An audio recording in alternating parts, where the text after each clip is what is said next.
Hai teman-teman, kembali lagi di Zona Cinema. Pada kesempatan kali ini kita akan melanjutkan kembali alur cerita film sebelumnya, yaitu Ip Man 2. Sebelum masuk ke ceritanya, seperti biasa silakan posisikan badan untuk sandaran duduk atau rebahan ditemani kopi dan udut kalian. Mari kita dukung dan bangun channel ini agar senantiasa upload alur film setiap minggunya dengan subscribe, like, dan share ke media sosial kalian. Zona Cinema doakan semoga kita semua mendapatkan limpahan rizki yang begitu besar dari Sang Pencipta.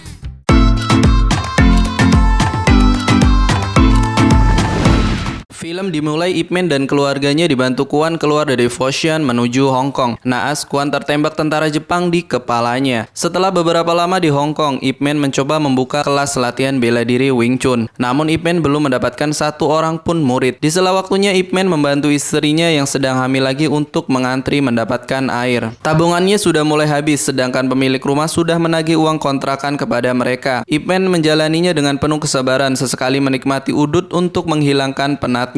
Dia juga membantu tetangganya yang menitip jemuran. Tak lama salah seorang pemuda bernama sebut saja Ling. Dia akan membayar uang sekolah kungfu dan mendaftar masuk jika dia kalah saat melawannya. Ip Man kembali menunjukkan seni bela diri jarak dekat Wing Chun.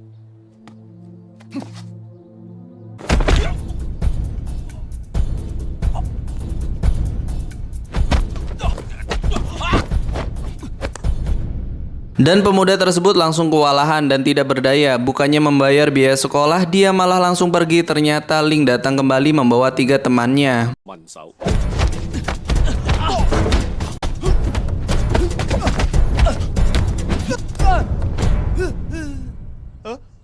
Setelah guru Ip Man memberi pelajaran kepada mereka, Ling langsung bersujud dan meminta diangkat menjadi muridnya. Diikuti 3 temannya yang melakukan hal yang sama. Mereka mulai mengikuti pelatihan teknik dasar Wing Chun.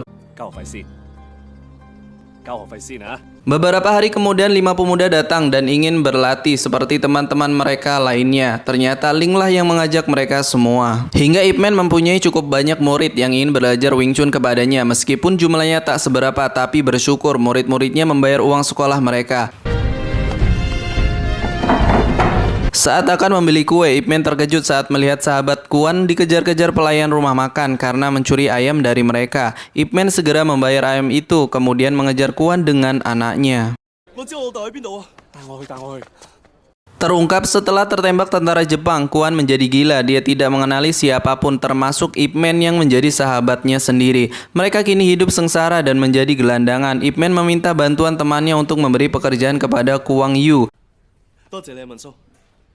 Untuk mendapatkan banyak murid, ternyata Ling memasang poster perguruannya. Namun salahnya dia sengaja menutup poster perguruan lain dan akibatnya seorang murid dari perguruan Hung datang dan terjadilah pertarungan.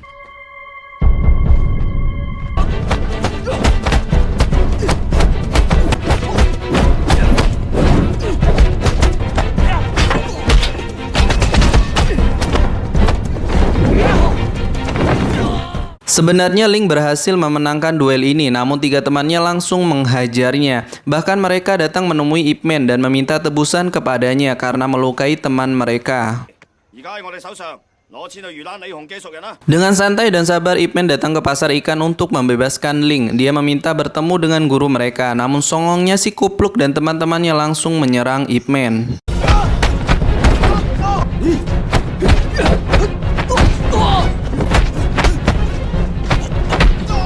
Ip Man bahkan harus melawan kelompok mereka yang berjumlah cukup banyak dengan membawa sebuah golok. Meskipun Ling terikat di tangannya, dia tetap berusaha membantu gurunya.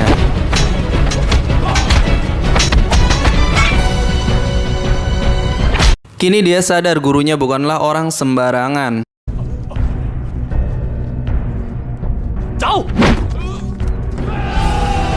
Tiba-tiba Jin yang dulu sebagai penjahat dan membajak datang untuk membantu Ip Man.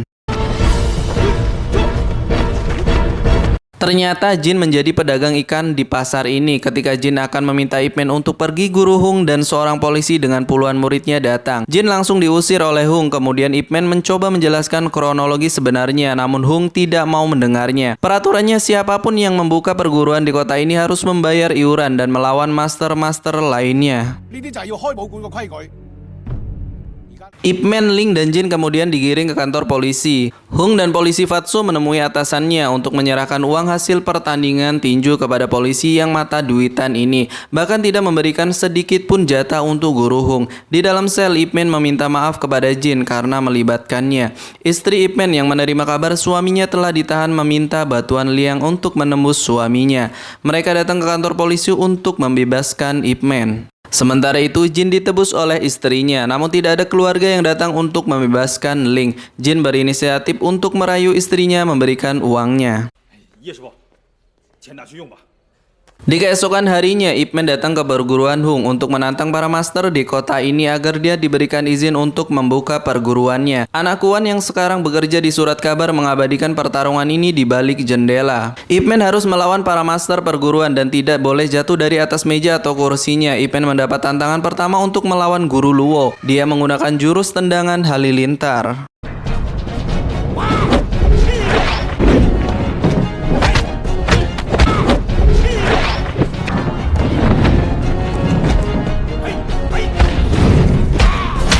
Namun hanya dengan sedikit teknik Wing Chun, Ip Man dengan mudah menjatuhkannya. Selanjutnya, Ip Man melawan Guru Chang.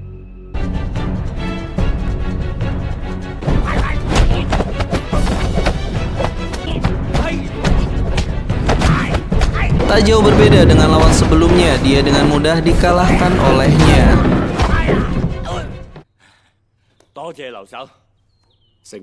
Hingga tidak ada satupun master lainnya yang menerima tantangan Ip Man. Guru Hung pun berdiri. Duel kali ini benar-benar berjalan sengit. Guru Hung bukanlah orang sembarangan. Dia adalah guru dari semua guru bela diri kungfu di Hong Kong.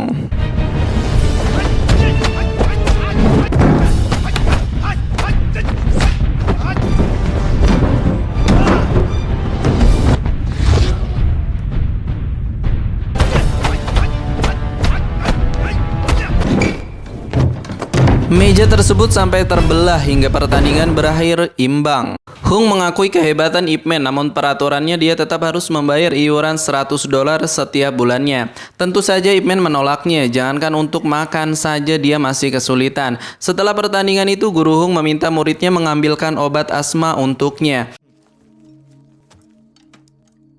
Kuang Yo meminta berita tentang pertarungan seimbang antara Wing Chun dan Guru Hung di surat kabar perusahaannya. Berita itu menyebar dengan cepat, alhasil banyak pemuda menginginkan belajar Wing Chun. Si kupluk dan murid Hung lainnya membuat keonaran hingga memancing murid Wing Chun.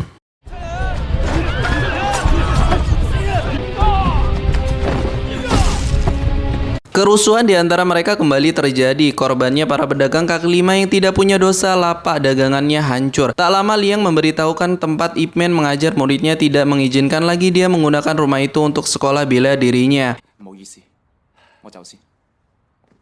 Ip Man kemudian pergi menemui Guru Hung. Dia meminta muridnya tidak membuat onar. Hung tidak terima dan kembali mengajaknya bertarung.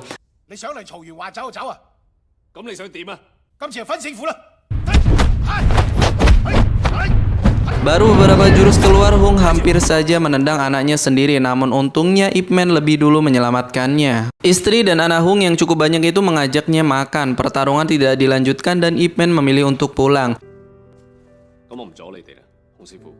Murid-murid Ip Man datang ke rumahnya mengantarkan alat latihan mereka. Setelah itu mereka semua pulang kecuali Ling. Dia bersujud dan meminta maaf karena ini semua salahnya. Ip Man yang bijaksana tidak pernah menyalahkannya. Dia menasihatinya agar belajar menggunakan hati, pikiran, dan jiwa dalam mempelajari bela diri Cina. Saat sedang melatih muridnya di tempat umum, Guru Hung datang memberikan tiket gratis pertandingan tinju barat kepada Ip Man. Hung dan murid-muridnya adalah panitia penyelenggara pertandingan tinju dan sebagian dari penontonnya adalah kalangan atas dari orang bule. Karena tidak mendapatkan jatah, Hung terlibat adu mulut dengan si kepala polisi dan seorang petinju barat yang bernama Twister. Hingga Fatso menenangkannya dan membawanya keluar. Sebelum pertandingan tinju digelar, setiap perguruan bela diri menampilkan pertunjukan pembuka di atas ring. Hung yang mulai dekat dengan Ip Man bahkan memberi kesempatan kepada dia untuk menampilkan muridnya. Si Twister yang sombong merendahkan kungfu Cina dan dia naik ke atas ring. Punch me. Seketika murid-murid perguruan lainnya naik ke atas ring. Suasana menjadi kacau, bahkan Ling mencoba melawan si Twister langsung tumbang dalam sekali pukulan. Ip Man dan Hung juga ke atas ring untuk menenangkan mereka semua. Hung menuntut permintaan maaf dari si geblek ini karena merendahkan kungfu Cina, namun Twister malah menantangnya. Jika Hung menang, dia akan meminta maaf. You want an apology from me, old man?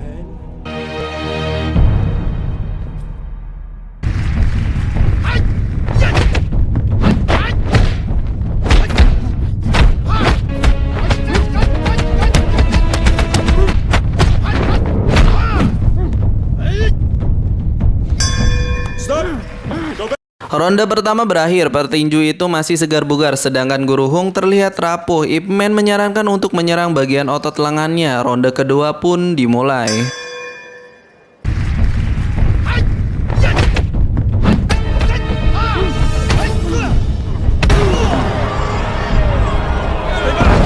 Hung kembali bangkit, namun dia makin kelelahan ditambah asmanya kambuh. Ip Man memintanya untuk berhenti, namun tidak mau karena harga diri kungfu Cina jauh lebih penting melebihi nyawanya.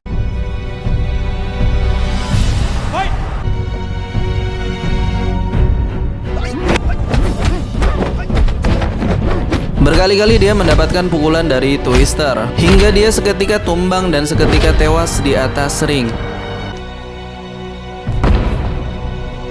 Ip Man datang ke rumah pesemayaman Guru Hung untuk memberikan penghormatan terakhir kepadanya. Berita kematian Hung menyebar dengan cepat dan ditulis di surat kabar milik Liang. Dia bahkan ditangkap dan ditahan oleh polisi barat yang korup ini. Dalam acara konferensi pers, si Twister menentang kembali orang Cina untuk melawannya. Dia bahkan meremehkan arti dupa sebagai penanda waktu. Tiba-tiba Ip Man muncul dan menantangnya. Agar dapat fokus berlatih, anak dan istri Ip Man yang sedang hamil tua itu dititipkan ke rumah bibinya. Bahkan, Inspektur Pasto ini mendukung Liang untuk memberitakan tantangan Ip Man kepada petinju barat, dan mereka sekarang bekerja sama untuk menghancurkannya. Selain fokus latihan, Ip Man sesekali mengunjungi sahabatnya Kuan dan memberinya makanan. Istri Ip Man mulai merasakan gejala akan melahirkan, namun dia melarang anaknya memberitahu ayah mereka karena dia tidak mau mengganggu konsentrasi suaminya yang akan bertanding. Pertandingan akhirnya digelar. Twister yang songong ini mendapat dukungan dari kalangan bule yang menghadiri arena, sedangkan Ip Man didukung oleh semua perguruan kungfu dan warga Cina yang hadir.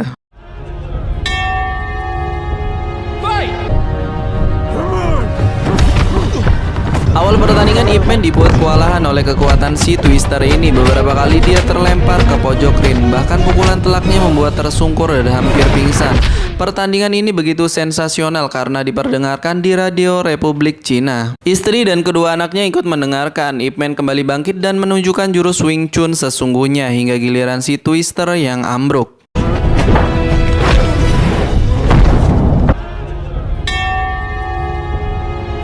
Saat ronde kedua dimulai, Ip Man menunjukkan pukulan 1000 bayangan. Namun ketika bel sudah berbunyi, si Twister berlaku curang. Bahkan juri dan wasit menyuruhnya tidak menggunakan tendangan atau Twister akan dinyatakan menang. Ip Man kembali kewalahan hingga terkena pukulan dan jatuh. Ip Man mengingat kembali ucapan Hung dan Kuan yang terus memberinya semangat untuk bangkit. Ip Man pun kembali berdiri. Ia mengincar otot lengan kanannya, kemudian bagian telinga dan kepalanya.